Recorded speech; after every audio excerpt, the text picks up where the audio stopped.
আমার আজকের এই পুরো পোস্টটা কথাগুলো মন দিয়ে শুনবেন।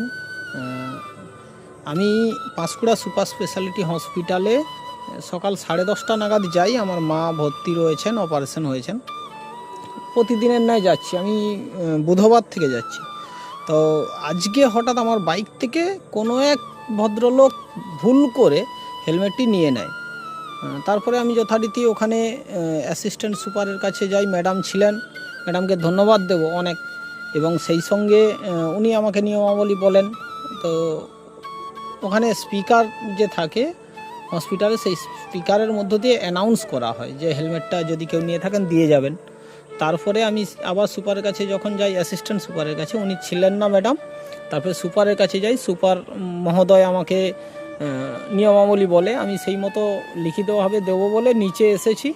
এসে দেখি হেলমেটটা 150 ফুট দূরে ড্রেনের পাশে পড়ে থাকে।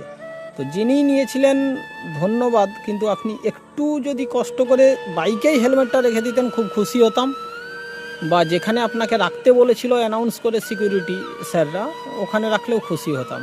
এবং সবথেকে বড় ধন্যবাদ জানাবো পাঁশকুড়া সুপার স্পেশালিটি হসপিটালের অ্যাসিস্ট্যান্ট সুপার মহোদয়া এবং সুপার মহোদয়কে।